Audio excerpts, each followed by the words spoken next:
Okay, here's a cool technique for you. It's called wash, rinse and repeat. If you've got dirty data in your Excel worksheets, you can use Power Query to clean it. And here's the best part. When you're done, you only need to do it once. You can then repeat that by just a quick one-click refresh. So if you'd like to learn how to do that, come inside and we'll have a go together. Here is the file that we need to clean. What we have in front of us is a file that contains a few things that aren't exactly very Excel friendly.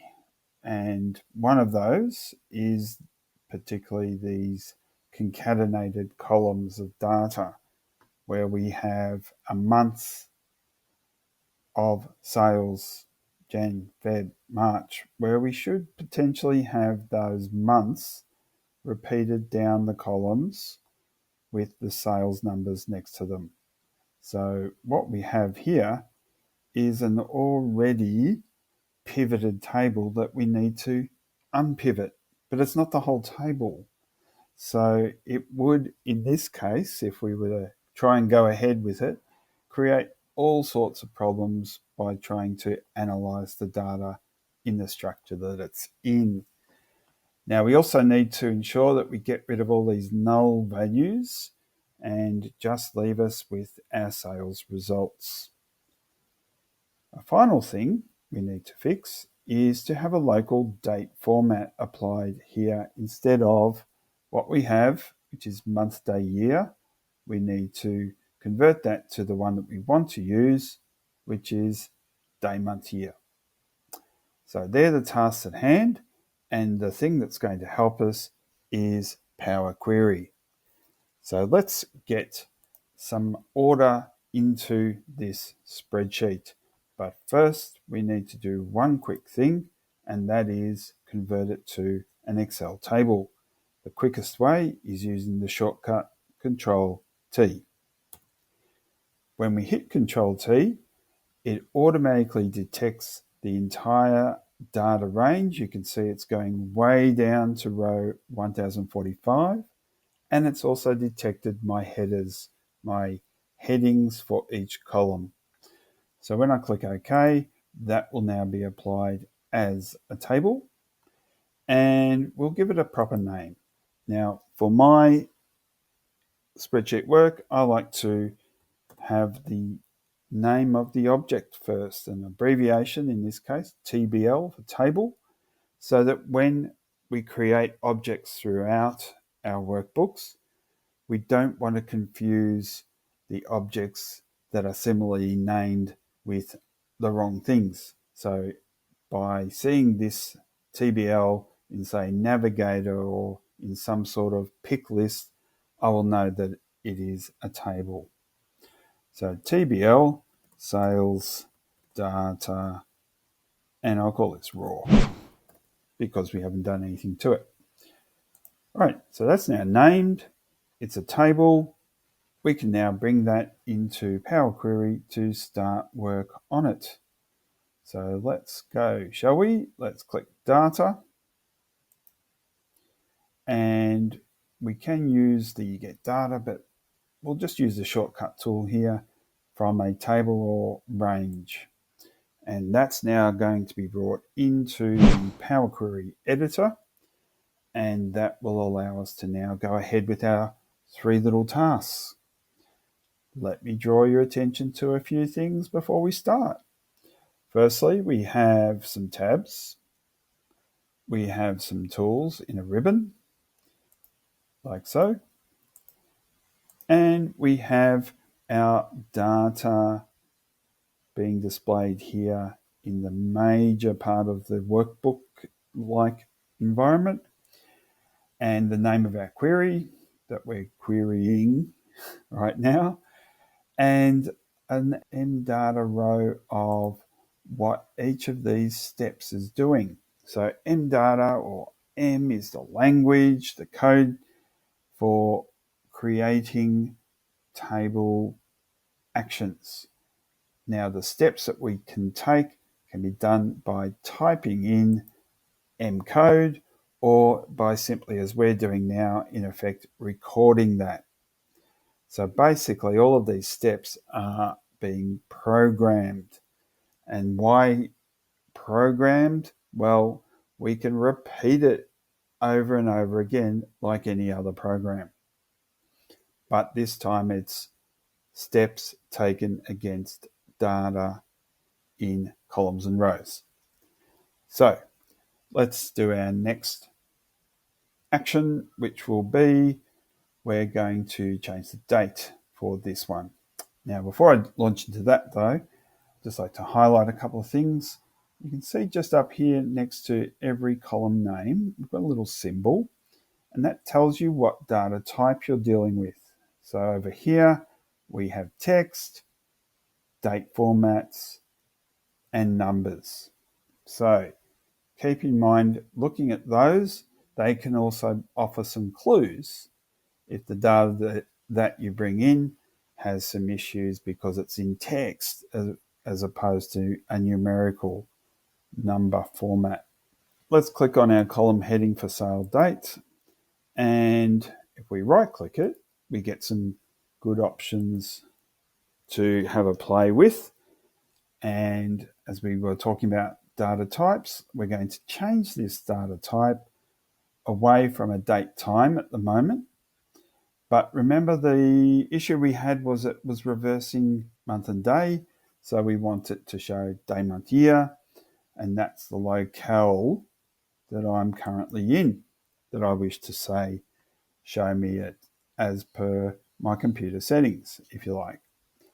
So choosing the data type of just a date will reverse the addition of adding the time. And it's going to be English Australia, which is, as you can see in these samples, day, month, year, day, month, year, day, month, and just if we were showing a month and year. So as long as those samples look great, that's good to go. So we click OK, and it's done just that. Remove the time, and it's now just showing day, month, year. Now, the next step is to get these columns unpivoted. So we need to split out the day, we need to split out the month and the sales amounts into separate columns.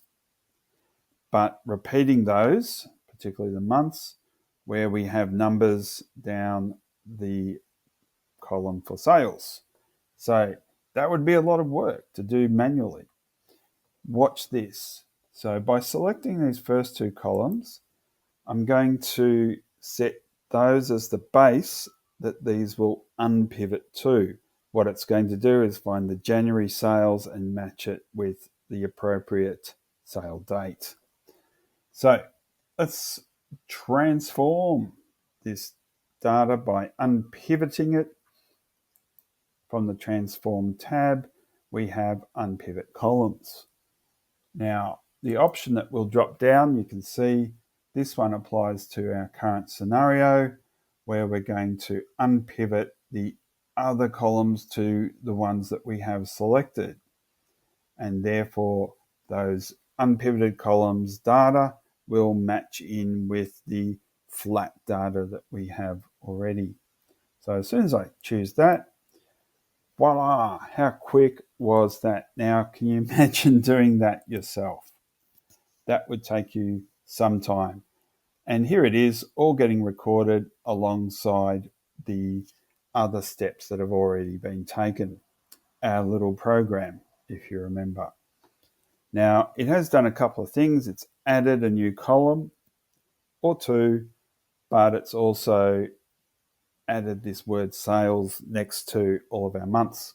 So first off, I'm going to replace the words of underscore sales, the letters, with a blank, thereby just giving me the month for each of those. Now, it is going to be text, you can see here, but I would like to call it something else. So I'll double click that heading and we'll just call it sales, sale month. And instead of just value, we'll change that other column to sale value. All right, now let's make that change we've been talking about. Clicking the column heading to select everything. And let's go to replace values. And what we're going to replace is underscore, capital S sales with nothing, blank. Click OK. And that's trimmed off that extra bit that we didn't need. We've got our headings right.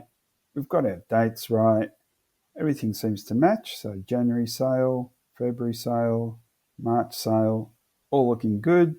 And you'll also notice that as a result of the unpivoting, we have also had all the null values have been removed, just leaving us with our positive sales results, all done with one action. Let's go back to home and close and load. Now what that does is back in our spreadsheet, brings that data in. We've got our query showing here that we can repeat as many times as we need, and that has cleaned the data just the way we want it for our further analysis. So our final step to our wash, rinse and repeat is to do a repeat. So I'm going to get an update bunch of data and add it in, and we'll see how it repeats the process without us having to go back into Power Query. So here I am in my little update spreadsheet. I've got some additional data that I need to bring into our original spreadsheet, tack it on the end, and then we'll rerun the query. Selecting just the data, there's a couple of ways we can do this. It's not very much, so I'm just going to drag it through, copy, and we'll switch back to our original. So here is our first table that we need to add the data to. So I'll just go to the very bottom and we'll place our data underneath the table for automatic inclusion because it is a table. So we'll hit paste and you'll see if we go down the bottom that the data table has expanded to include our new data. Now, here's where we note things. The table sales raw data, this one, has only got 894 rows loaded. If you have a look over here, going down the bottom of our spreadsheet, 894 rows of data loaded. Let's go back and right-click on our query and refresh. Now becomes 927 rows. So let's go down to the bottom. And if you take off our headers, 927 rows is now loaded, and that's all been fixed up with those corrections that we wanted. It's all been cleaned. So we've now washed, rinsed, and repeated our Power Query cleaning. So very cool stuff with Power Query, enabling us to clean data within a very small time. If we were to do that manually, that would have taken us potentially hours. Okay, now if you love that, you might like this course I've done earlier, another micro course using Power Query, and I hope you will get something out of that. So thanks for sticking around. I hope you enjoyed it, and we'll see you in the next one.